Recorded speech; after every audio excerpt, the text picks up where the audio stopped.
वचन बहुत खूबसूरत वचन है। भजन संहिता 119 का 8। मैं तेरी विधियों को मानूंगा, मुझे तेरी रीति से ना तज।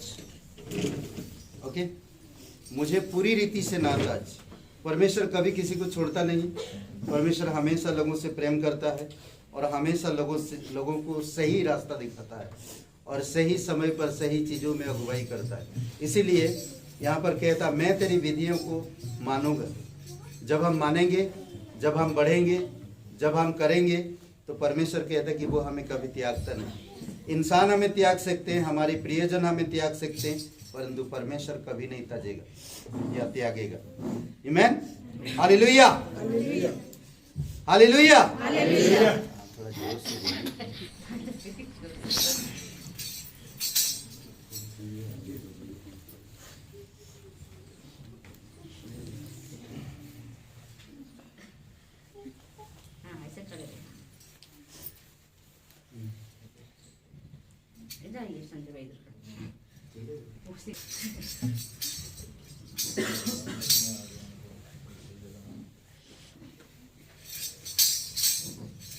हालेलुया हालेलुया जय यीशु की। हालेलुया हालेलुया जय यीशु की। हालेलुया हालेलुया जय यीशु की। हालेलुया हालेलुया जय यीशु की। राजाओं का राजा प्रभुओं का प्रभु सबसे महान। राजाओं का राजा प्रभुओं का प्रभु सबसे महान। महिमा महिमा हो यीशु की। महिमा महिमा हो यीशु की। महिमा महिमा हो यीशु की। महिमा महिमा हो यीशु की। हालेलुया हालेलुया जय यीशु की।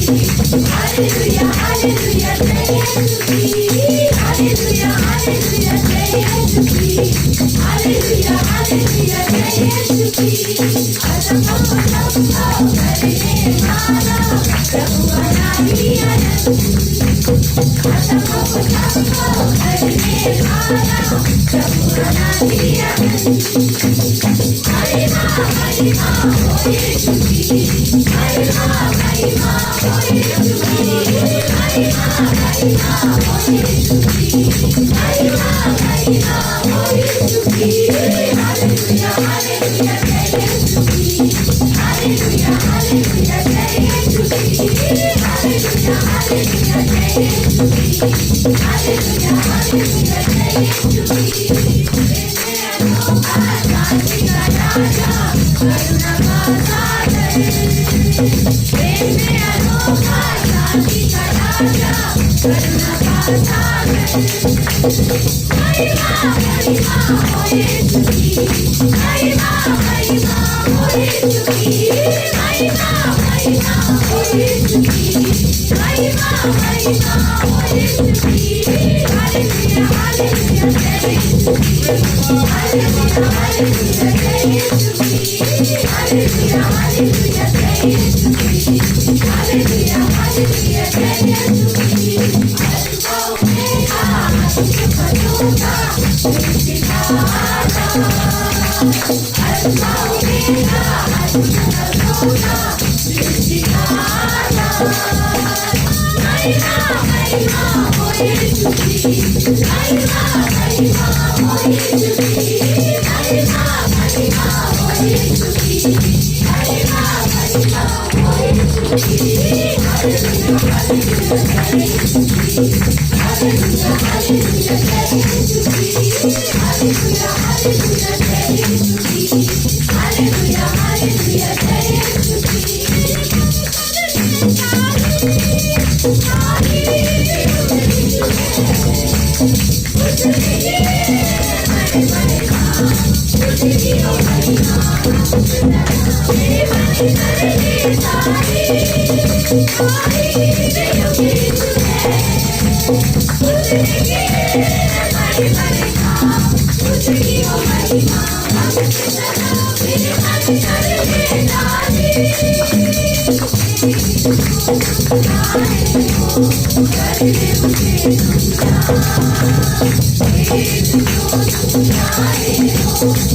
Hallelujah.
हालेलुया, एक जोरदार ताली बजाएं।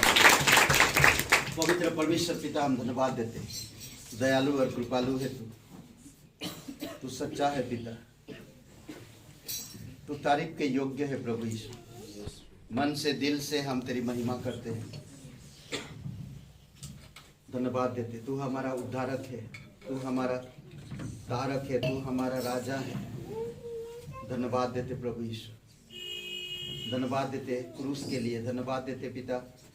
हम पापी इंसानों आपने प्रेम किया और हम सभी लोगों की जीवन को एक नया जीवन देने के लिए, हमें दंड से बचाने के लिए, हमें परमेश्वर की अलगाव से दूर करने के लिए, हमारी जो अलगाव को नज़दीक करने के लिए तूने अपना जीवन को क्रूस पर दिया।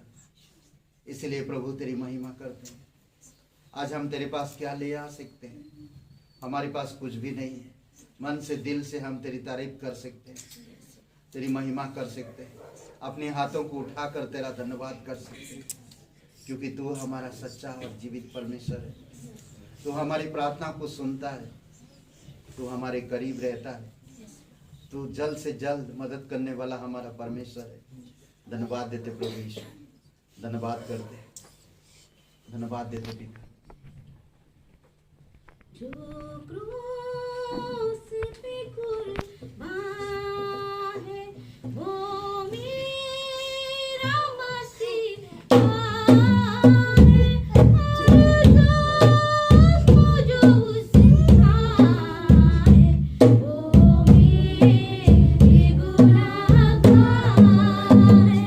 जो क्रूस पे कुर्बान है, वो मेरा मसीहा है।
प्यार करते पिता। धन्यवाद आपकी क्रूस के लिए।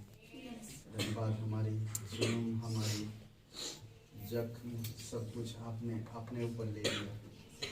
हमारी पाप, हमारी दर्द, हमारी दुख, हमारी कष्ट, हमारी दंड, हमारी सजा, सब कुछ तो हमारी अपमान। धन्यवाद देते पिता। तू पिता से दूर हो गया ताकि हम नजदीक हो सके। धन्यवाद देते प्रभु यीशु। Thank you. जय जय नाम यीशु नाम गाऊं मैं सुबह शाम। जय जय नाम यीशु नाम गाऊं मैं सुबह शाम। जय जय नाम यीशु नाम गाऊं मैं सुबह शाम। जय जय नाम यीशु नाम गाऊं मैं सुबह शाम।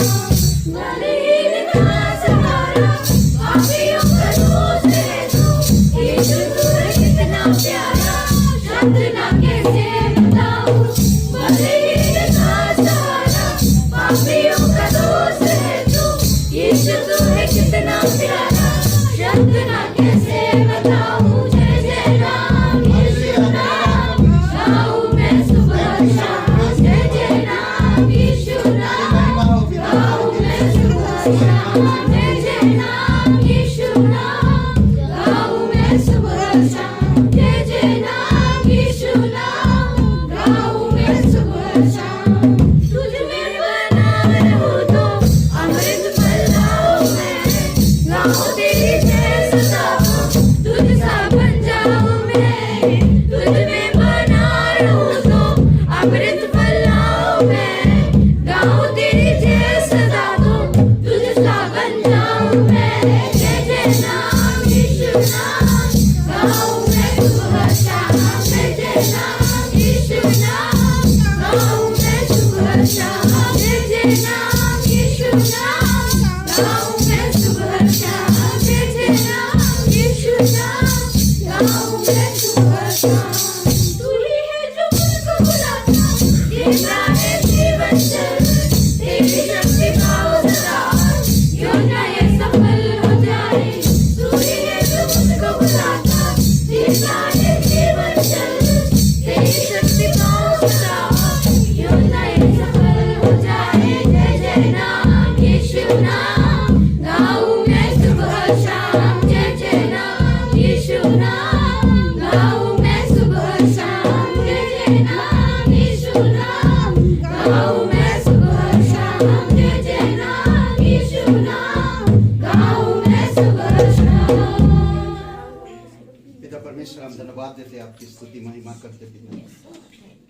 तू हमें बल देता है, तू हमें जीवन जल देता है, हमारे जीवन को सुरक्षित रखता है। तेरे पास आने से हमको अमृत जल मिलता है। तेरे वचन, तेरे साथ संगति, तेरे उपस्थिति का एहसास, प्रभु ये सारी चीज़ें तू हमें प्रदान करता है। धन्यवाद देते हैं। आज हमारे दिल से, हमारे मन से बातें करो पिता। हमारी पुरानी स्वभाव में जो बल है उसको दूर करके प्रभु नई स्वभाव की बल को उत्पन्न करो। आप हमारी प्रोड्यूसर है, जो उत्पन्न करने वाला हर एक अच्छी चीज़ों को हमारे जीवन में, हमारे मन में, प्रभु आप हमारी जीवन में अच्छी वस्तुएं, अच्छी चीज़ों को उत्पन्न करो पिता, ताकि हम तेरी अच्छाई में बढ़ सके और तेरी भलाई में बढ़ सके और तेरे अनुग्रह, तेरे प्रेम में हम भाईचारे के प्रेम में बढ़ सके। प्रभु यीशु आप हमारी मदद करो पिता। धन्यवाद देते हैं प्रभु यीशु, धन्यवाद देते पिता। तू दयालु और कृपालु परमेश्वर, अभिषेक करो प्रत्येक हृदय आत्मा का। धन्यवाद देते यीशु मसीह के नाम से मांगते हैं, आमीन। धीरे से ताली बजाएंगे। सच में कोई बजा ही नहीं रहा। जोर से एक ताली बजाएंगे। मैं तो मजाक ही कर रहा था, आप लोग बंद ही कर दिया। ओके, स्वागत है आपका गढ़ग्रस्त कलीसिया में। और हमारे बीच में कोई नया व्यक्ति नहीं है, कोई बात नहीं। ओके, और सब यहाँ पर एक वचन है यिर्मयाह का 14 और वचन 9। तू क्यों एक विस्मित पुरुष या ऐसे वीर के समान है जो बचा ना सके, तो भी हे यहोवा तू हमारे बीच में है, हम कभी ऐसा एक स्त्री या पुरुष नहीं है और ना हमारे पास वीरता है जो अपने आप को बचा सके, बट फिर भी परमेश्वर हमारे बीच में रहता है। हम तेरे कहलाते हैं, इसलिए हमको ना तज। वो कभी हमें, कितने भी हम कमजोर हो जाए, कितने भी हम बुराई से बुराई कर ले, फिर भी परमेश्वर अच्छाई करने वाला परमेश्वर हमारे जीवन में। तो इसीलिए हमें जानबूझकर बुराई की तरफ बढ़ना नहीं चाहिए। जानबूझकर कई बार परिस्थितियां ऐसे हो जाता है, बट उस परिस्थितियों में भी हमें परमेश्वर की अच्छाई को प्रकट करना चाहिए। और परमेश्वर हमारी जीवन को जानता है, हमारे बीच में रहता है और हमें कभी नहीं भूलता है और ना छोड़ता है। ओके, इस सप्ताह की अभी भी यहाँ पर ही सभा लगेगा रविवार को, वहाँ पर अभी भी 1-2 हफ्ता नहीं बोल रहे, मना कर रहे, तो नो प्रॉब्लम, यहीं पर ही सभा लगेगा, ठीक है। और बुधवार को भी सभा है, तो आप संडे नहीं आ पाए तो बुधवार आइए, बुधवार नहीं आ पाए तो संडे आइए, संडे नहीं आ पाए तो बुधवार आइए, ठीक है। तो यही सभाएं हैं। और शाम को है आज सभा रिक्शा कॉलोनी में, पता नहीं वहाँ की वातावरण कैसे होगा, वैसे हिसाब से होएगा। ओके, तो मंगलवार को उपवास प्रार्थना, ठीक है। और बुधवार को सभा और गुरुवार को नया नियम की सर्वेक्षण की क्लास है। और बस इतना ही है सूचनाएं।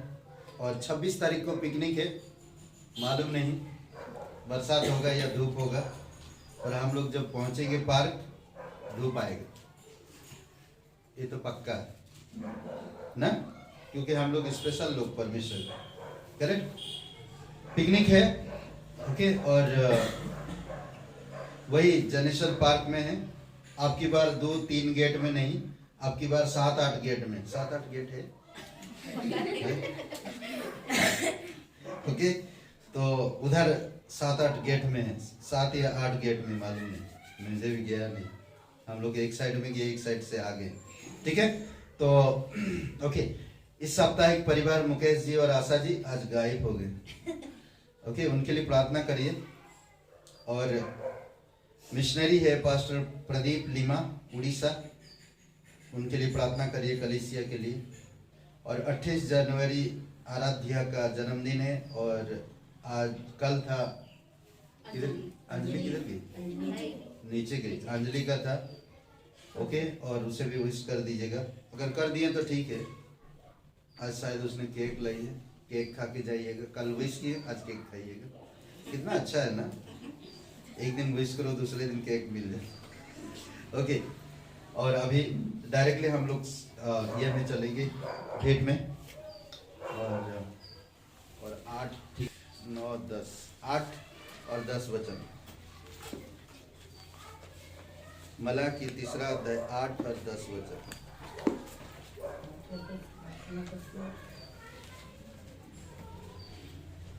भेंट के लिए है। मिला, मत्ती से पहले आता है। क्या मनुष्य परमेश्वर को धोखा दे सकता है? पर देखो, तुम मुझको धोखा देते हो और तो भी पूछते हो, हमने किस बात में तुझे लूटा है? दशमांश और उठाने की भेंटों में तुम पर भारी साफ पड़ा है, क्योंकि तुम मुझे लूटते हो, वरन सारी जाति ऐसा करती है। और सारे दशमांश भंडार में ले आओ कि मेरे भवन में भोजन वस्तु रहे। और सेनाओं का यहोवा यह कहता है कि ऐसा करके मुझे परखो कि मैं आकाश के झरोखे तुम्हारे लिए खोलकर तुम्हारे ऊपर अपरंपार आशीष की वर्षा करता हूँ कि नहीं। ओके, तो एक में कहता है हम लूटते हैं परमेश्वर को ना देकर, 8 में। और 10 में कहता है कि जब हम सारे दशमांश भंडार में ले आते हैं तो परमेश्वर हमारे लिए द्वार खुलता है। तो वचन 8 में जो कहता 2 दशमांश आवश्यक थी उस समय, पुराने नियम की बातें हैं।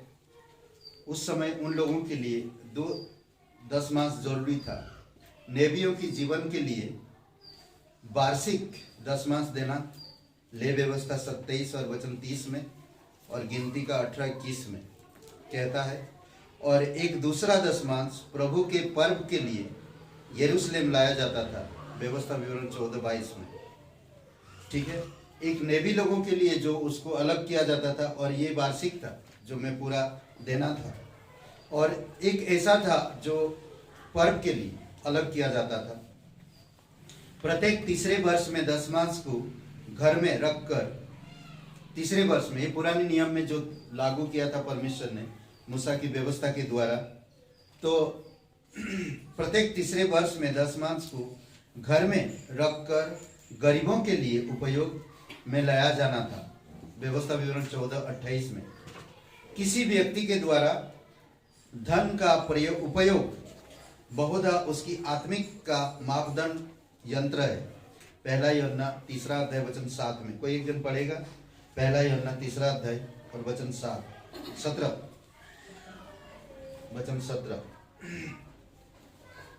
3 वचन 17। और हम देखते हैं जब पुराने नियम में देते थे तो परमेश्वर किस तरह से लोगों से मदद किया था, हम उसके बारे में भी देखते हैं। ठीक है, परंतु जिस किसी के पास इस संसार की संपत्ति है, वह अपने भाई को आवश्यकता में देखकर भी उसके प्रति अपना हृदय कठोर कर लेता है, तो उसमें परमेश्वर का प्रेम कैसे बना रह सकता है?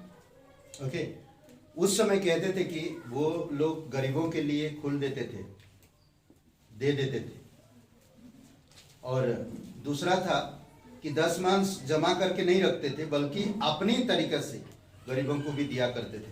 आज अगर हम विश्वास में आते हैं, विश्वास में लोग हैं, विश्वासी लोग हैं, कोई गरीब भाई है, अगर मैं उसको हर महीना 200 रुपया 500 रुपया दे दिया, 6 महीना के लिए, 8 महीना के लिए, 10 महीना के लिए, तो मेरा कुछ घटी नहीं भी होगा। ये बोलते हैं कि परमेश्वर इस प्रकार से भी ब्लेसिंग करता है। किस तरह से परमेश्वर ने इजराइल लोगों को ब्लेसिंग किया, भजन संहिता 78:23 से लेकर 29 में हम देख सकते हैं। जब उन्होंने विश्वास योग्यता से परमेश्वर को दिया, परमेश्वर जंगल में उनको सब कुछ उपलब्ध कराया, स्वर्गदूतों की भोजन उन्हें खिलाया, पक्षियों को गिराया, बोलते ना कि इतनी मांस लाया कि उब गई खा खा, इतनी मांस लाया परमेश्वर। स्वर्ग से मन्ना दिया, जो स्वर्गदूत परमेश्वर की भोजन खुद इजराइल लोगों को दिया। कभी स्वाद चखा अपने स्वर्ग की रोटी की? हम लोग नहीं चखते, हम लोग एक सिर्फ वचन से चाखते हैं, पर इजराइल लोगों को स्वर्ग से मन्ना दिया परमेश्वर ने। तो कितना खुशी की बात है जब हम दशमांश ले आते हैं, परमेश्वर के भंडार में रहता है, और जब हम आज्ञा मानते हैं तो हमारे लिए द्वार खुलता है, अपरंपार ब्लेसिंग करता है।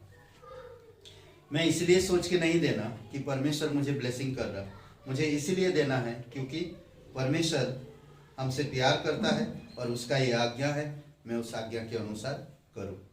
ना पौलुस कहता कुरिन्थियों के लोगों को कि आमदनी का साप्ताहिक आमदनी हो या तीसरे दिन या महीना भर की आमदनी का कुछ अंश परमेश्वर को दिया करो या अपने पास रख छोड़ो।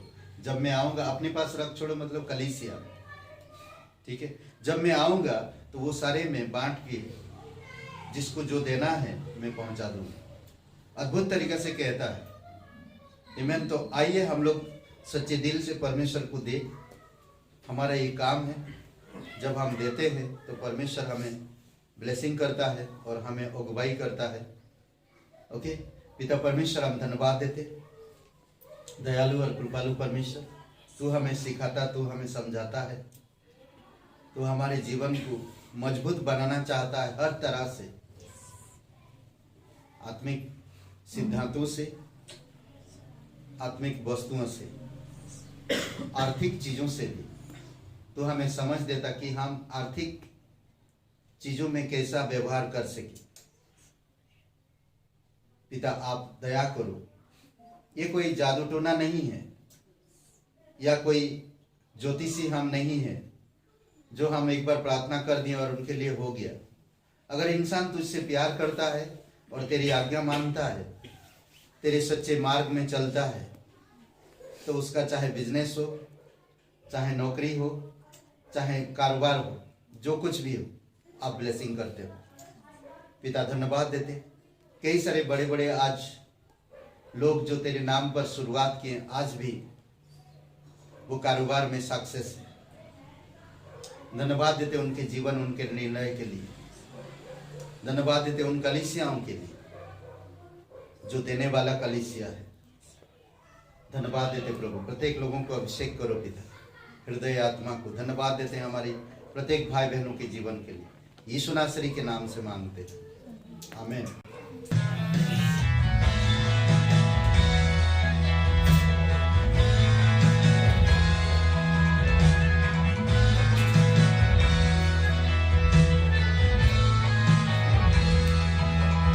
कोई कर सकेगा जैसा प्यार तूने किया, क्या कोई कर सकेगा कुर्बान अपनी जान। मेरी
तो आज हम लोग जो बात करेंगे अनंत व्यक्तिगत और वास्तविक सत्य, अनंत व्यक्तिगत और वास्तविक सत्य, इसके ऊपर बात करेंगे। थोड़े समय के लिए खड़े हो जाएंगे प्लीज। नीचे वाले खड़े नहीं होंगे तो चलेगा, क्योंकि आप लोग को भारी पड़े। अगर खड़े हो जाते तो अच्छी बात है, ठीक है। खड़े होएंगे?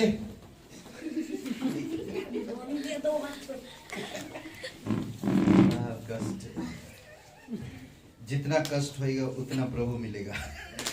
मैं मजाक कर रहा। एनीवे ओके, एक वचन पर खोलिए और बाद में लिख दीजिएगा, अभी पढ़ लीजिए, एक ही वचन सिर्फ पढ़ना। यूहन्ना 18 और 38 वचन, 18 का 38 यूहन्ना। अनंत वास्तविक और अनंत व्यक्तिगत और वास्तविक सत्य।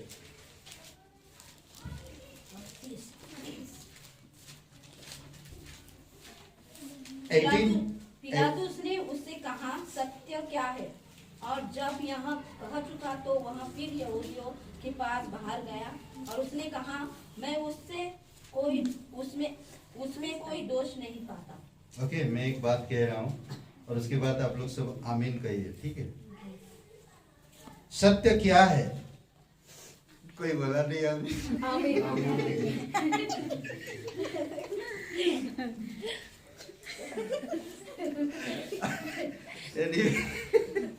कमाल है, मैं बोल रहा हूँ आमीन बोलिएगा तो कोई नहीं बोला। ओके, अगर अब बोलूं मैं प्रभु पुनरुत्थान हो गया। अभी ये अलग लगता है ना, सत्य क्या है? अलग लगता थोड़ा, नहीं? ओके, आइए प्रार्थना करते। दयालु और कृपालु परमेश्वर पिता, हम धन्यवाद देते हैं, तू पवित्र है, तू अनंत है और तू जो करता है वो भी अनंत है। प्रभु हम धन्यवाद देते हैं, आज जो भी आज हम जो वचन सुन रहे हैं, जो कलीसिया आ रहे हैं, जो संगति कर रहे हैं, जो हम ग्रहण कर रहे हैं, जो हम स्वीकार कर रहे हैं, सुन रहे हैं, ले रहे हैं हमारे अंदर और तेरे वचनों को बसने दे रहे हैं, ये भी अनंत है पिता। धन्यवाद देते हैं, अभिषेक करो पिता प्रत्येक हृदय आत्मा, तेरी दया और तेरी कृपा के अनुसार अगुवाई करो, यीशु मसीह के नाम से मांगते हैं, आमीन। ओके, आप बैठ सकते हैं और आपकी पड़ोसी से कहिए कि आप आज बहुत अच्छे लग रहे हैं।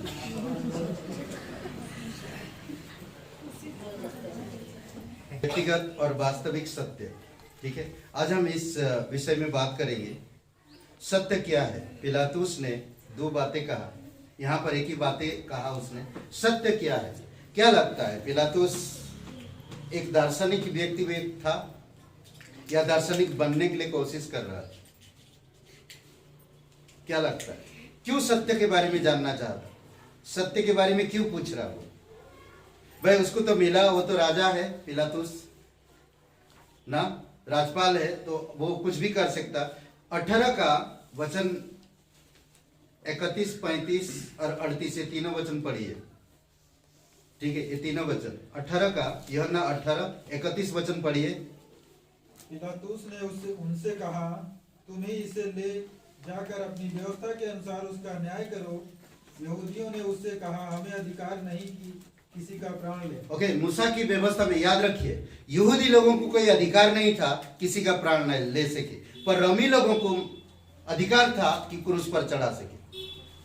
अब इसमें इसीलिए वो लोग कह रहे हैं हमारे पास कोई अधिकार नहीं, हमारी सिर्फ इतना कहा गया कि कोई अगर पाप करता है, कोई अगर इस निंदा करता है तो हम उसको सिर्फ पत्थरवा कर सकते हैं, पत्थरवा करके मार सकते हैं, पर हमारे पास कोई अधिकार नहीं कि किसी का हम प्राण ले। रोमी लोगों के पास अधिकार था कि वो लोग क्रूस पर यीशु को चढ़ा सके। 35 वचन पढ़िए।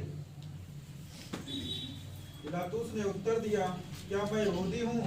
तेरी ही जाति और प्रधान याजकों ने तुझे मेरे हाथ सौंपा है, तूने क्या किया है?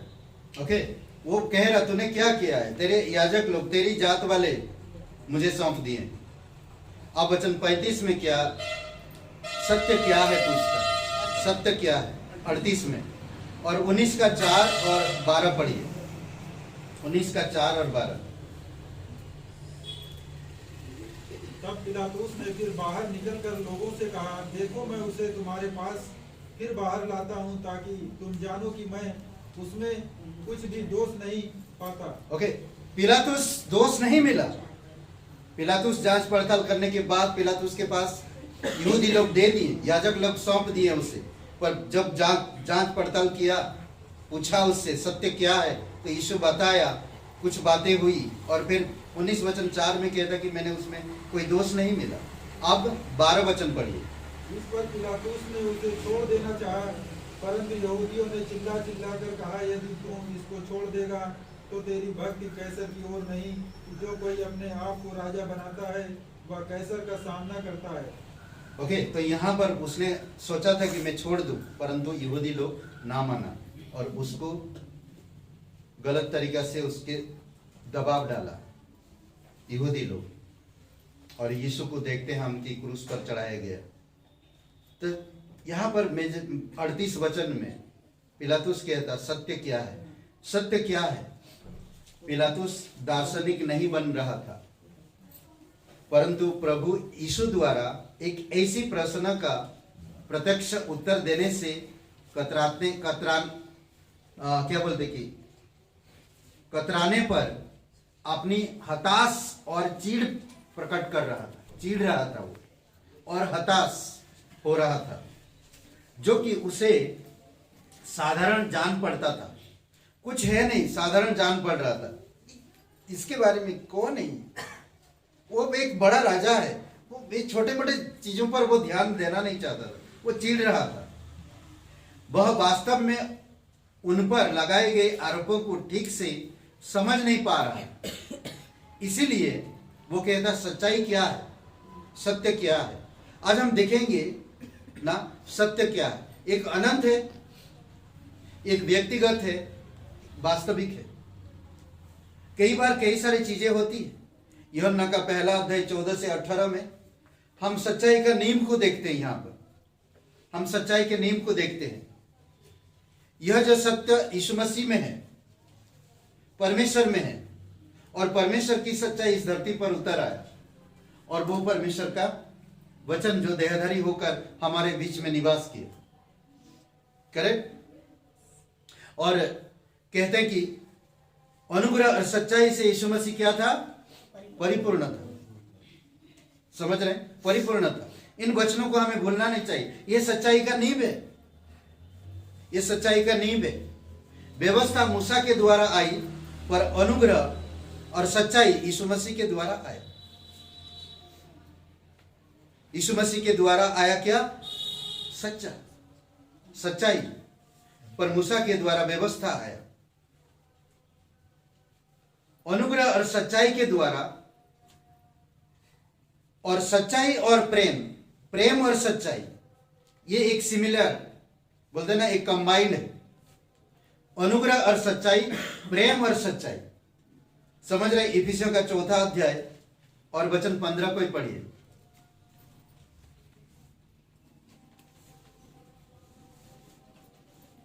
अनुग्रह सच्चाई यीशु मसीह के द्वारा आया, और अनुग्रह सच्चाई आज हमारे पास होनी चाहिए। जितना हम यीशु मसीह को जानते हैं, उतनी हम सच्चाई और अनुग्रह को समझ पाते हैं। 4:15 इफिसियों का। वरन प्रेम में सच्चाई से चलते हुए सब बातों में उसमें जो सिर है अर्थात मसीह में बढ़ते जाएं। ओके, प्रेम में सच्चाई हमेशा रहता है, और प्रेम में अगर आप चल रहे तो सच्चाई होना जरूरी है। सच्चाई के साथ, प्रेम और सच्चाई के साथ मसीह में आप बढ़ते जाओ। यीशु मसीह कलीसिया का सिर है। अगर मैं प्रेम करता और सच्चाई मुझ में नहीं है तो मेरा प्रेम व्यर्थ है। अगर मुझ में सच्चाई है और परमेश्वर का प्रेम नहीं है तो फिर भी मेरा जो चलना यीशु में व्यर्थ है। समझ रहे? परमेश्वर प्रेम है, परमेश्वर सच्चाई है, और ये सच्चाई अनंत है। ये कुछ थोड़ी समय के लिए नहीं है, ये अनंत सत्य है। समझ रहे हैं? सत्य हमेशा, क्या बोलते कि सत्य हमेशा परमेश्वर के साथ रहता है। परमेश्वर की स्वभाव और चरित्र सत्य के साथ हमेशा परमेश्वर की स्वभाव और चरित्र होता है। हमेशा चरित्र और स्वभाव यीशु मसीह में दिखता है, और यीशु मसीह उस प्रकार जीवन जिया, सच्चाई और प्रेम में, सच्चाई और अनुग्रह में, प्रेम और सच्चाई में, अनुग्रह और सच्चाई में। अद्भुत है ना, नहीं? यीशु मसीह ने कहा मार्ग, सत्य और जीवन में ही हूं, एकमात्र सत्य है वही, और कोई सत्य है नहीं। क्या यकीन करते हैं इस बात को? एक ही सच्चाई है, और वो है परमेश्वर, और वो है यीशु मसीह। यीशु मसीह सत्य को लेकर आया इस धरती पर लोगों ने सत्य को झूठ में बदल दिया। समझ रहे? झूठ में बदल दिया। यूहन्ना का पहला अध्याय 14 से 18 पढ़िए, अच्छा से पढ़ो, ताकि हम लोग सब लोग सुन सके ना। पहला अध्याय यूहन्ना पहला अध्याय 14 से 18। और वचन देहधारी हुआ और अनुग्रह और सच्चाई से परिपूर्ण होकर हमारे बीच में डेरा किया, और हमने उसकी ऐसी महिमा देखी जैसे पिता के इकलौते की महिमा। यूहन्ना ने उसके विषय में गवाही दी और पुकार कर कहा, यह वही है जिसका मैंने वर्णन किया था, जो मेरे बाद आ रहा है। वह मुझसे बढ़कर है, क्योंकि वह मुझसे पहले था। क्योंकि उसकी परिपूर्णता में से हम सब ने प्राप्त किया, अर्थात अनुग्रह पर अनुग्रह। इसलिए कि व्यवस्था तो मूसा द्वारा दी गई, परंतु अनुग्रह और सच्चाई यीशु मसीह के द्वारा पहुंची। परमेश्वर को किसी ने कभी नहीं देखा, इकलौते पुत्र जो पिता की गोद में है, उसी ने उसे प्रकट किया। ओके, दो चीज किया, सच्चाई को इस धरती पर लाया हमारे बीच में, और परमेश्वर के स्वभाव को प्रकट किया। जो परमेश्वर की स्वभाव क्या है? सत्य है। समझ रहे? परमेश्वर की स्वभाव में हमेशा सच्चाई दिखाई देता है, और उसी ने प्रकट किया, हमारे बीच में ठहरा किया सच्चाई, पर हमने सच्चाई को पहचाना नहीं, और जो पहचाना है सच्चाई में चला नहीं, और जब सच्चाई में नहीं चला तो सच्चाई को कैसे वो बता सकेगा? इसीलिए हमेशा परमेश्वर सच्चाई के साथ सत्य हमेशा परमेश्वर की स्वभाव और चरित्र में दिखता है। यह 14 अध्याय 15-16 वचन, 15 से 17 वचन में यहां पर सत्य की आत्मा के विषय में बात करता है। सत्य की आत्मा हमें सच्चाई की शिक्षा देता है, और ये जो सत्य की आत्मा, पवित्र आत्मा जिसके बारे में हम लोग कहते हैं, वो हमेशा आपकी सच्चाई की शिक्षा देता है, हमेशा सत्य में आपको अगुवाई करता है, हमेशा सच्चाई आपके जीवन में प्रकट करता है। और यही पवित्र आत्मा जो पवित्र शास्त्र को लिखने वाला है, समझ रहे हैं? यही पवित्र आत्मा जो पवित्र शास्त्रों को लिखा, जिसको हम आज पवित्र बाइबल कहते हैं, और हम रोज आज पढ़ते हैं। दूसरा पत्रस पहला अध्याय 19 से 21 में, कोई भी मनुष्य अपनी मर्जी से नहीं लिखा इसे। दूसरा पत्रस पहला अध्याय 19 से 21 में, कोई पढ़ लीजिए। दूसरा पत्रस पहला अध्याय 19 से 21 में, कोई भी मनुष्य अपनी मर्जी से बाइबल को नहीं लिखा,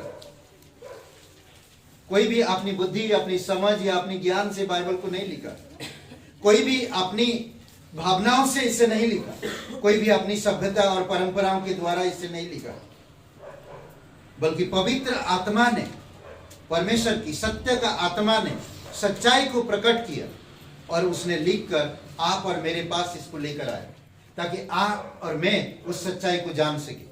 पढ़िए, मिला? पढ़िए कोई। अतः नबियों का जो वचन हमारे पास है वह और भी अधिक प्रमाणित हुआ।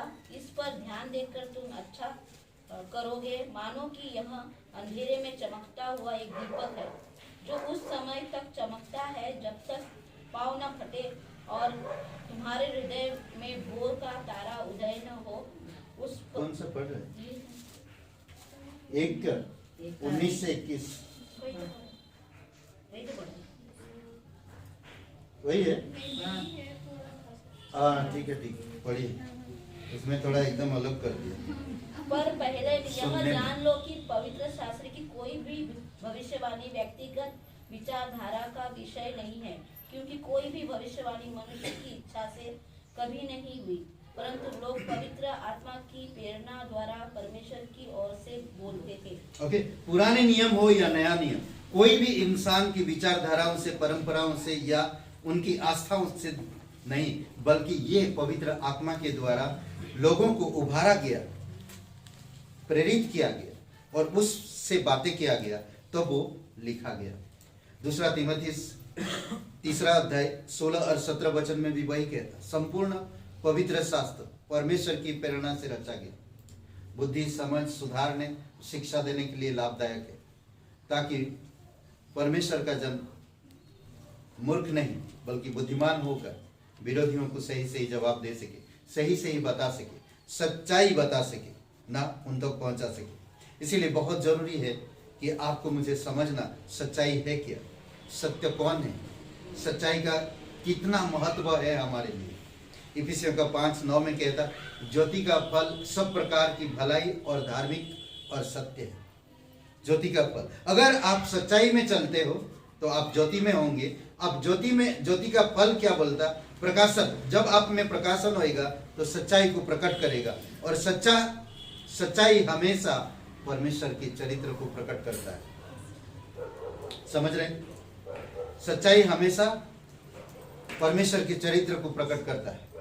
इसीलिए बहुत जरूरी है कि आपको मुझे समझना, बहुत जरूरी आपको मुझे जानना। समझ रहे हैं? दूसरी बात,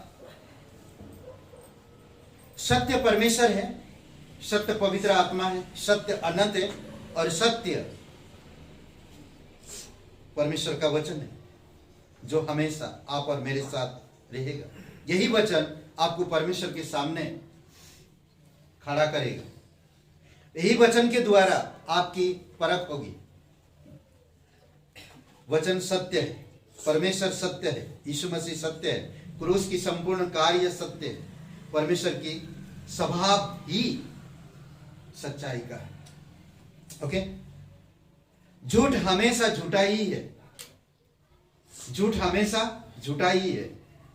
एक ऐसी सत्य है जो परमेश्वर से आपको डिस्कनेक्ट करता है।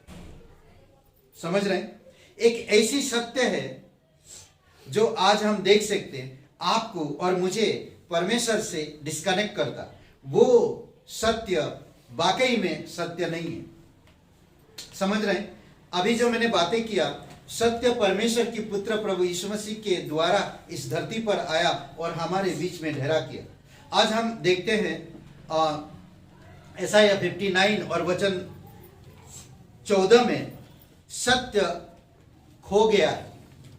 इंसानों में सत्य नहीं है, सत्य खो गया है। सत्य तुम कहाँ हो? अरे मम्मी क्रिकेट खेल रहा हूं मैदान में। सत्य पिक्चर बहुत आजकल आता है। सत्य पिक्चर देखे होंगे आप लोग, बताएंगे नहीं। सत्य, एक ऐसा सत्य इस संसार में जो परमेश्वर से आपको डिस्कनेक्ट करता है। डिस्कनेक्ट का मतलब जानते हैं? अलग कर देता, सप्लाई नहीं हो पाते, सच्चाई को सप्लाई नहीं हो कर पाते, डिस्कनेक्ट करता। तो क्या होता, जब सच्चाई आपके जीवन में सप्लाई नहीं होगा तो आप जहां पर हो वही की वातावरण में बढ़ेगी। और हम लोग बचपन से यही वातावरण बढ़े संसार की। तो सबसे शैतानिक सत्य है, इसको कहते हैं शैतानिक सत्य है, जो परमेश्वर से आपको अलग करता है या डिस्कनेक्ट करता है। शैतान और दुष्ट आत्माएं मिलकर उत्पन्न करते हैं कि परमेश्वर की सत्य आपके अंदर से बाहर निकाल सके और डिस्कनेक्ट कर सके, और परमेश्वर की सच्चाई आपके अंदर प्रवेश होने ना दे सके। इसको कहते हैं शैतानिक सत्य, और इस संसार में फैला हुआ है, हर एक व्यक्ति में घुसा हुआ है, हर एक परंपरा में राज कर रहा है ये शैतानिक सत्य। इसीलिए बहुत जरूरी है कि हमें समझना, बहुत जरूरी है हमें जानना। इस शैतानिक सत्य जानते हैं ना, शैतान इस संसार का सरदार है।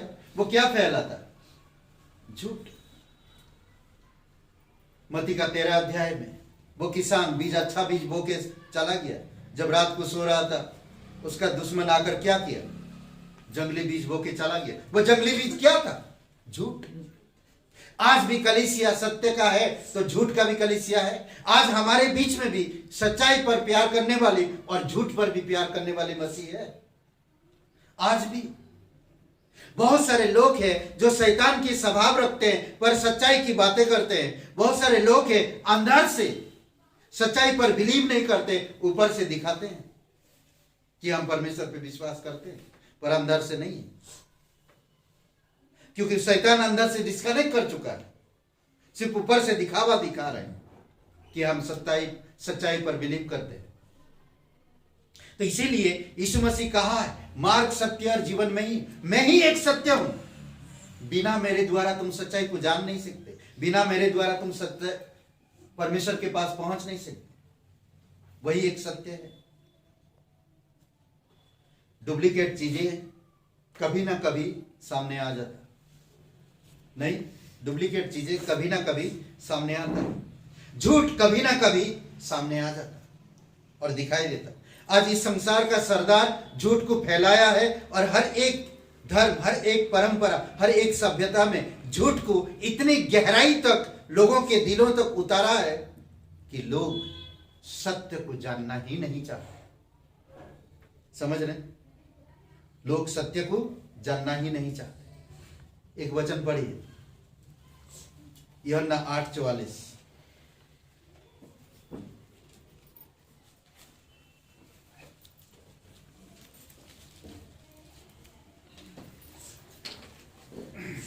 तुम अपने पिता शैतान से हो और अपने पिता की लालसाओं को पूरा करना चाहते हो। वह तो आरंभ से हत्यारा है और सत्य पर स्थिर न रहा, क्योंकि सत्य उसमें है ही नहीं। जब वह झूठ बोलता तो अपने स्वभाव ही से बोलता है, क्योंकि वह झूठा है, वह झूठ का पिता है। ओके, सत्य पर वो कभी स्थिर हुआ ही नहीं। वो झूठ का पिता है, वो झूठ का पिता है। जो कोई भी झूठ बोलता है वो शैतान से बोलता है। परमेश्वर कभी झूठ नहीं बोल सकता, परमेश्वर कभी झूठ नहीं बोलता, परमेश्वर कभी भी इस प्रकार की झूठ नहीं बोलता। तो इसीलिए आपको मुझे समझना, इसीलिए आपको मुझे जानना। कई बार लोग झूठ का इतनी साथ देते हैं पर सच्चाई का साथ उतना नहीं देते हैं और झूठ का साथ ज्यादा देते हैं। तो इसीलिए आपको मुझे समझना कि आप शैतानिक झूठ में हो, शैतानिक सत्य में हो, या परमेश्वर की वाकई में सत्य में हो।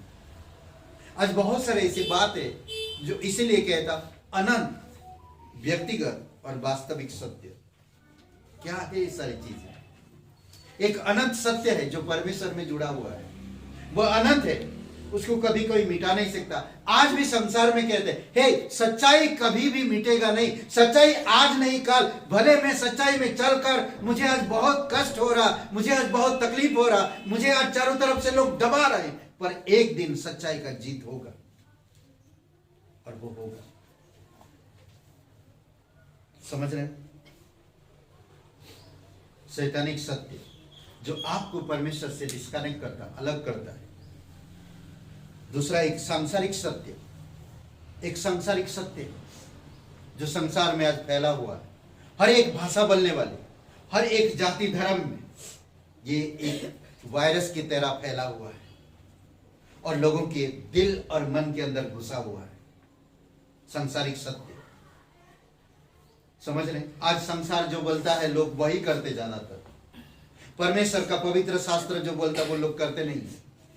संसार जो कहता, संसार की तरफ हम खींचे चले जाते हैं। संसार की सत्य, इतने सारे लोग जो है, क्या वो बेवकूफ है? तुम्हारी यीशु ही सच्चा है? ये संसार, संसार में कभी भी कहीं भी सत्य नहीं है। संसार में बहुत सारे ग्रंथ है, बहुत सारे परंपराएं हैं, बहुत सारे सभ्यताएं हैं, कहेंगे कि हम यीशु से पहले हैं, हम ही सत्य है और दूसरा कोई नहीं। परंतु उनकी आदतों से आपको पता चलेगा कि वो सत्य है या नहीं। इस संसार को किसको देना था? आदम और हवा को दिया। शैतान ने आदम और हवा को क्या किया? झूठ में फंसाया, निकाल दिया और झूठ फैलाया इस संसार में। ये संसार पूरी तरह से झूठ में बना हुआ है और झूठ से भरा हुआ है। कोई भी इंसान अपने आप को संसार में क्या कहता है? अरे संसार है तो सब कुछ है, नहीं है तो कुछ भी नहीं है। समझ रहे? सांसारिक सत्य और एक सांस्कृतिक सत्य। सांस्कृतिक ना, ये सत्य आपको मुझे पकड़ के रखता है, छोड़ता नहीं। ये सत्य है, मैं इस जात का हूं। ये सत्य है, मेरा ये संस्कृति है। संस्कृति को कभी मैं भूल नहीं सकता, कभी छोड़ नहीं सकता। ये सत्य है। संस्कृति किसने बनाया? कहां से आ गया? ये सारी चीजें कैसे हो गया? जाति, धर्म, रीति रिवाज, तमाम चीजें, ये सारी चीजें कहां से आ गया? कई बार मैंने लोगों के जीवन को देखा है, अपनी प्रभु पर विश्वास करने के बाद अपनी संस्कृति से अलग हुए, पर फिर से वापस संस्कृति में आ गए। तो एक ऐसा गलतियों के कलीसिया की जैसे लोग हो गए। आत्मिकता में शुरू किए पर शरीर में नष्ट करते हैं। समझ रहे? इसमें सत्य नहीं है। परमेश्वर की सच्चाई, अनुग्रह और प्रेम उनसे हट गया, क्योंकि वो झूठ का साथ दे रहे हैं, वो झूठ के सहारे चल रहे हैं, वो झूठ के साथ रहना चाहते हैं, अपनी परंपरा, अपनी रीति रिवाज, अपनी तमाम इन सारे चीजों में।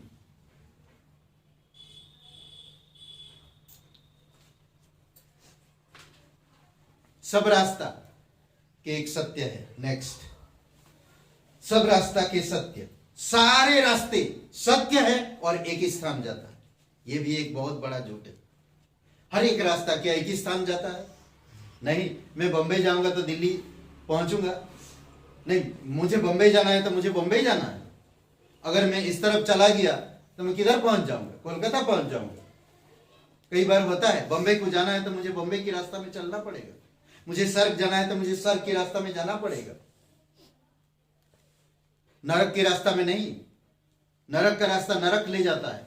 प्रभु यीशु मसीह ने कहा, दो रास्ता, एक चौड़ा है, एक सकरा है। सकरा रास्ता जीवन को ले जाता है, चौड़ा मार्ग किधर ले जाता है?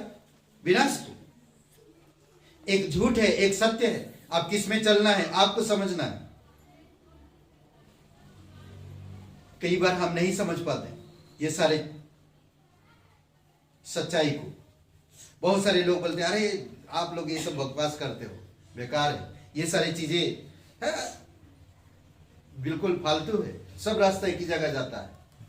कर्म करो तभी, धर्म करो तभी, गालियां दो चलता है, कुछ भी करो चलता है, पर जाएगा तो एक दिन वहां पर।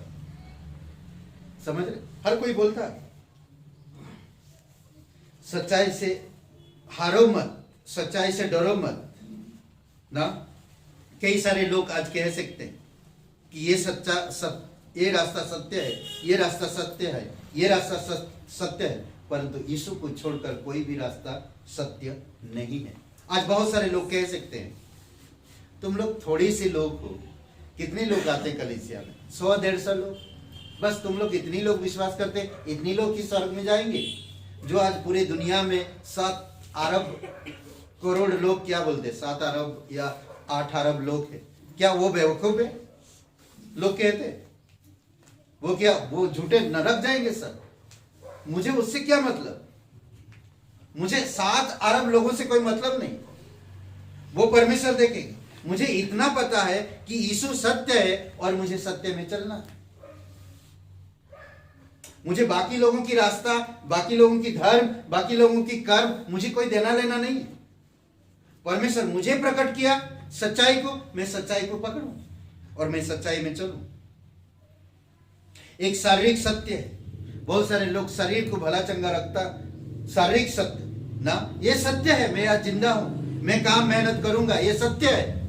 जब तक काम मेहनत नहीं करूंगा मुझे कुछ नहीं मिलेगा। ये करना ही है, क्योंकि आप झूठ में हो, आप झूठ में हो, आप अपने आप को बोल तो रहे हो सत्य, परंतु है नहीं, क्योंकि आप शुरू से ही सत्य पर नींव खड़े नहीं, झूठ पर नींव खड़े किए।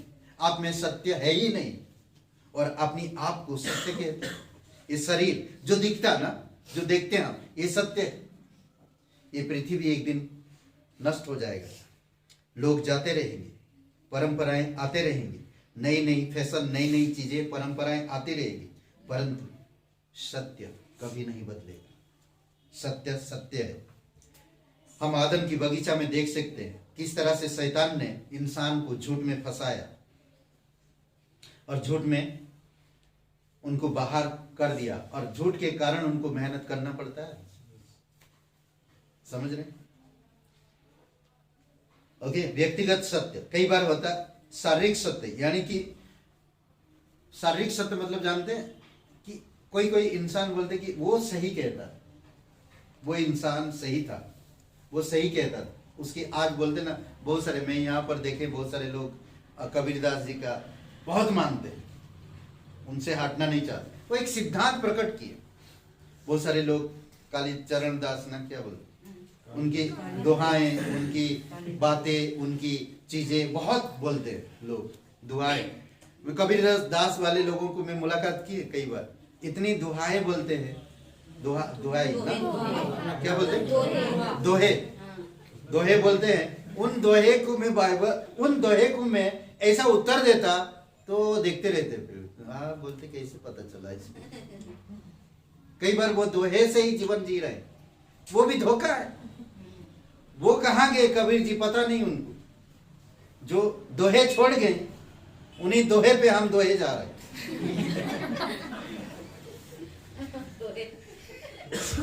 समझ रहे? हाँ क्या बोल रहे? और कोई कोई जैसा कि अभी जैसा उपन्यास लिख कर गए लोग, कैसे कई सारे फिलोसोफर है ना, शरीर के बल से लिखे हैं। आज बहुत सारे लोग अपने शरीर को भला चंगा, ये सत्य है, ये व्यक्ति 100 साल 150 साल जिया, उसका शरीर भी बुढ़ापा नहीं आया, ये सत्य है। लोग भरोसा करते हैं उसका, लोग उसका भाई पूजा करते हैं। व्यक्तिगत सत्य, मैं जो विश्वास करता, मैं जो विश्वास करता मैं सही, मेरे सिवाय और कोई सत्य नहीं हो सकता। कई बार व्यक्तिगत सत्य लोगों के अंदर है, वो भी झूठ है ना। मैं जो बिलीव करता मैं करता, मैं करूंगा यही सही है, बाकी जो करता वो सही नहीं है। कई बार ऐसा लोग भी कहते हैं। आज कई सारे हम विश्वासी के जीवन में ऐसा देखें। और एक पारिवारिक सत्य, हमारी परिवार जो करता है वही सत्य है, बाकी परिवार करते हैं वो मुझे नहीं मालूम, पर हम जो करते हैं वो सत्य है। आर्थिक सत्य, अगर भाई पैसा रुपया नहीं है तो ये सत्य है, पैसा ही सब कुछ। आज पैसा के पीछे लोग जान गंवा देते हैं, पैसा के पीछे लोग बुराई पे बुराई करते जाते हैं, पैसा के पीछे लोग कुछ भी करने के लिए तैयार हो जाते हैं। कई सारे चीजें हैं जो हमें परमेश्वर से दूर कर देता और सत्य से अलग कर देता, और सत्य को हम समझ ही नहीं पाते। आर्थिक, पारिवारिक, व्यक्तिगत, शरीर, बहुत सारे सांस्कृतिक, सांसारिक, शैतानिक, ये सारी बातें हमें परमेश्वर से हमेशा अलग करता है। मैं संपूर्ण रूप से पूरा हुआ क्रूस के कार्य पर हमें भरोसा रखता। जब मैं भरोसा रखता क्रूस पर, तो पूर्ण कार्य पर, तो यीशु मसीह क्या किया? पूरा किया, सब कुछ पूरा किया।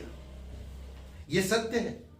यीशु एक बालक बनकर इस धरती पर आया, यह सत्य है। यीशु अंधों को आंखें दिया, यह सत्य है। यीशु दुख उठाया, यह सत्य है। यीशु को लोग इनकार किए, अस्वीकार की, यह सत्य है। समझ रहे? इसलिए यीशु ने कहा, मार्ग, सत्य और जीवन में ही, बिना मेरे द्वारा तुम पिता के पास नहीं जा सकते।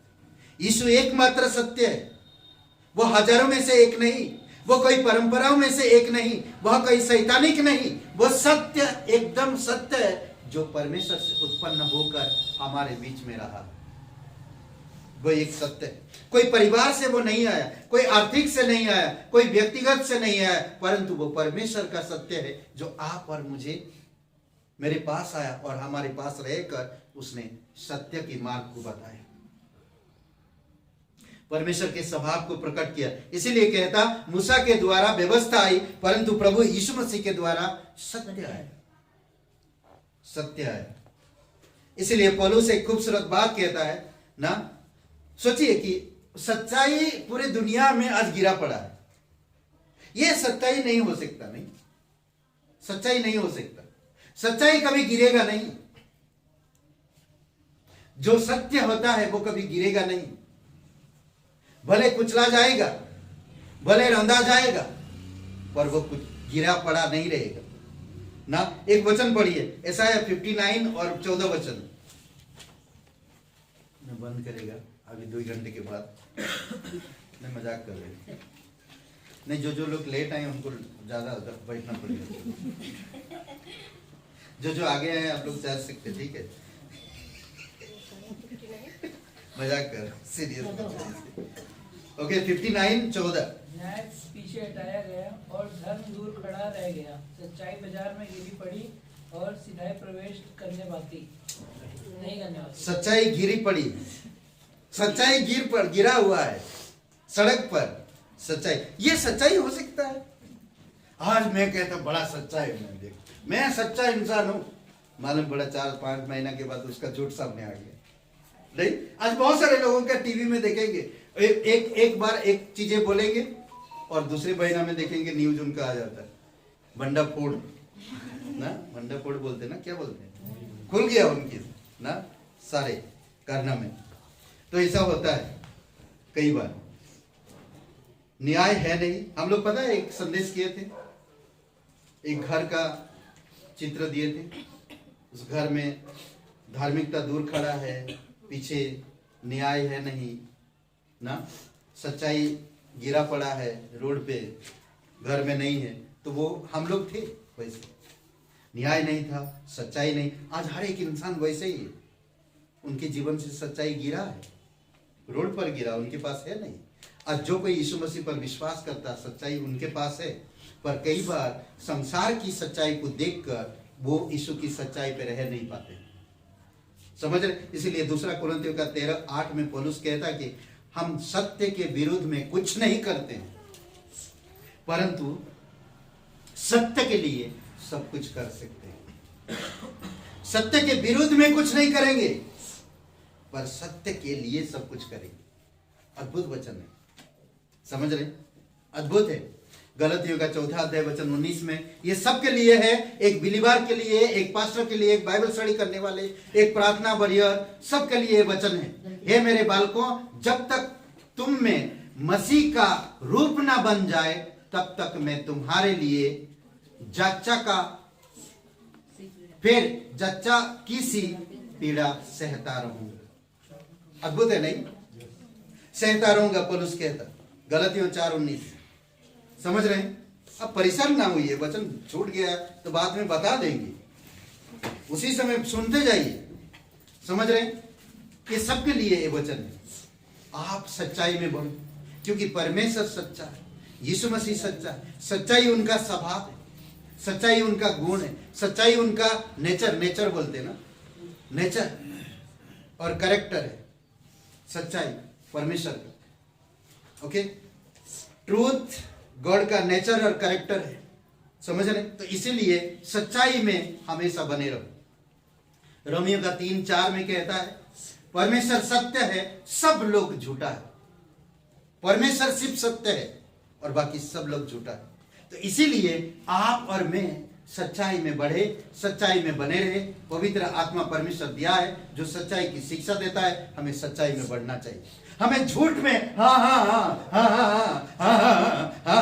नहीं करना चाहिए, समझ रहे। हम लोग कई बार संसार के लोग आएंगे, संसार की तरह बातें करेंगे और संसार में हमको ले जाते हैं। अरे आप जो सच्चाई को जानते हो वो सच्चाई को प्रकट करो। यीशु ही एक सत्य है, हम उससे अलग नहीं हो सकते और हम कोई परंपरा नहीं कर सकते। हम छोड़ दिए तो छोड़ दिए, हम सच्चाई में हैं, सच्चाई में रहेंगे और सच्चाई में करेंगे। सब कुछ करिए। यीशु ने आपके जीवन में सच्चाई को लाया है, यीशु के पास सच्चाई है, वही एक सत्य है। पिलातुस समझ रहा सत्य क्या है। सत्य को जानने के बाद वो कहता मैं कोई दोष नहीं पाता हूं, इस व्यक्ति के अंदर कोई दोष नहीं मिलता। यही सत्य है। फिर भी एक सच्चा व्यक्ति को क्रूस पर चढ़ाया गया। आज झूठ आपके इर्द गिर्द में, आपके दिमाग में, आपके दिल में है। प्रभु यीशु मसीह उसको वॉश आउट किया है, आपको सच्चाई का पहरावा पहनाया, धार्मिकता का, सच्चाई का ना। हमें उस पर भरोसा रखना। तो इसीलिए अनंत, व्यक्तिगत और वास्तविक सत्य, इसके विषय में केवल एक ही बात वास्तविक है और वो है परमेश्वर, प्रभु यीशु मसीह, जो अनुग्रह और सच्चाई इस धरती पर लेकर आया और आपको मुझे दिया। और क्रूस पे हम उसकी संपूर्ण कार्य को देखते हैं कि उसने हमारे लिए सब कुछ किया। समझ रहे हैं? तो इसीलिए बहुत जरूरी है कि हमको समझना। पौलुस का ये शब्द मुझे बहुत अच्छा लगता है, दूसरा कुरिन्थियों 13:8 में, हम सत्य के विरुद्ध में कुछ नहीं कर सकते, परंतु सत्य के लिए सब कुछ कर सकते हैं। आमीन, हालेलुया। आइए प्रार्थना करते हैं। पिता परमेश्वर, हम धन्यवाद देते, आपकी स्तुति महिमा करते। स्वर्ग और पृथ्वी बनने वाला प्रभु, प्रत्येक लोगों को अभिषेक करो, तेरी सच्चाई में स्थिर रहने में मदद करो पिता। जो सच्चाई में स्थिर रहता, तेरे स्वभाव और तेरे चरित्र को उसमें प्रकट होता है पिता, और वो सच्चाई में बढ़ता है। सच्चाई में कभी हार नहीं होती और सच्चाई कभी गिरता नहीं पिता। सच्चाई हमेशा स्थिर रहता, खड़ा रहता और हमेशा बढ़ता है। धन्यवाद देते, तेरी स्तुति महिमा करते। जो सच्चाई में चलता है आप उससे प्रसन्न होते, आप उसे सामर्थ देते, अगुवाई करते और उसके जीवन को सच्चाई में और भी मजबूती के साथ बढ़ाते हैं पिता। प्रत्येक लोगों को अभिषेक करो तेरी दया और तेरी कृपा के अनुसार। तेरी सामर्थ, तेरा प्रेम, तेरी सच्चाई, तेरी धार्मिकता, तेरी अद्भुत योजना में, तेरे मकसद में बढ़ा पिता। तेरा वचन सत्य है पिता, तेरे कलीसिया सत्य है, सुसमाचार सत्य है, क्रूस सत्य है, पूरा हुआ संपूर्ण कार्य सत्य है, अनंत मकसद, ये सारी चीजें सत्य है। प्रभु यीशु तू सत्य है जो हमारे लिए क्रूस पर जीवन दिया। धन्यवाद देते हैं। सच्चाई पापियों के लिए क्रूस पर बलिदान हो गया। धन्यवाद देते हैं। सच्चाई अनुग्रह में है, सच्चाई अनुग्रह सच्चाई में है, प्रेम सच्चाई में है, सच्चाई प्रेम में है। धन्यवाद देते प्रभु यीशु। आज उसी प्रकार की सभा प्रत्येक भाई बहनों के जीवन में प्रकट कर पिता। प्रेम में सच्चाई दिखे और सच्चाई में प्रेम दिखे। धन्यवाद देते पिता, तेरी महिमा करते। प्रार्थना प्रभु यीशु मसीह के नाम से मांगते, आमीन। आइए हम लोग खड़े होते हैं। धन्यवाद करूंगा उसकी स्तुति मेरी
हालेलुया, आमीन, प्रेज द लॉर्ड। ओके, आइए प्रार्थना करते हैं। दयालु और कृपालु परमेश्वर पिता, हम धन्यवाद देते हैं, आपकी महिमा करते हैं। धन्यवाद इस दिन को, इस समय को पिता, इस संदेश के लिए धन्यवाद देते हैं पिता। हम सच्चाई पर खड़े हैं और खड़े रहेंगे हमेशा प्रभु। जब तक तू बादलों पर नहीं आ जाता, हम सच्चाई में खड़े रहेंगे। ये सत्य है कि एक दिन आएगा तू और हमें बादलों पर ले जाएगा प्रभु। हम उसकी इंतजार कर रहे हैं। हम तेरे साथ रहेंगे, तेरे घर पर रहेंगे प्रभु यीशु। हमें ये प्रतिज्ञा है, ये सत्य है और हम सच्चाई में खड़े रहेंगे। हम इस संसार की झूठ, हमारी व्यक्तिगत झूठ, हमारी पारिवारिक झूठ, हमारी शैतानिक झूठ, ये सारी चीज़ों में हम नहीं फंसेंगे। अब हम तेरी सच्चाई में बने रहेंगे। धन्यवाद देते पिता। प्रत्येक लोगों को अगुवाई करो, प्रत्येक लोगों को अभिषेक करो पिता। तेरी सच्चाई में अगुवाई करो पिता। प्रत्येक लोगों को आशीषित करो, शरीर को भला चंगा रखो, कामकाज में प्रभु हर क्षेत्र में आपकी अनुग्रह, आपकी दया बनाए रखो पिता। हम प्रार्थना करते हैं, कुछ परिवार में, पति पत्नी में कई सारे प्रॉब्लम आ रहा पिता, हम प्रार्थना करते हैं आपकी दया, आपकी कृपा रहे। शिल्पी पिता, हम प्रार्थना करते हैं आप उसको छूना प्रभु यीशु। उसके हस्बैंड मुकेश के लिए प्रार्थना करते हैं, जो भी उनके जीवन में तेरे नाम से अगर कोई चीज़ कर रहे हैं पिता, या झूठा है वो व्यक्ति, या धोखा दे रहा है प्रभु यीशु, आप सामने लाना। तू सच्चा और जीवित परमेश्वर, धन्यवाद देते, दयालु और कृपालु परमेश्वर, तेरी महिमा करते हैं पिता। हम प्रार्थना करते हैं, कुछ लोगों की कोर्ट केस चल रहा प्रभु यीशु, आप दया करो, आप कृपा करो, आप उनकी कोर्ट केस को फैसला होने में मदद करो प्रभु यीशु, जल्द से जल्द। धन्यवाद देते थे, सच्चा और जीवित परमेश्वर, दयालु और कृपालु परमेश्वर पिता। हम अंजलि के लिए प्रार्थना करते हैं, उसकी जो जन्मदिन है, जो भी केक वगैरह लाई है प्रभु, तेरी दया और कृपा उसके साथ हमेशा बनाई रखो और तेरी अद्भुत मार्ग में अगुवाई करो। तेरी बुद्धि और समझ उस पर बनाए रखो पिता। बुरे संगतियों से, बुरे विचारों से, बुरे दोस्तों से आप उसे दूर रखना और तेरे मार्ग में अगुवाई करना। धन्यवाद देते, यीशु मसीह के नाम से मांगते हैं, आमीन, आमीन।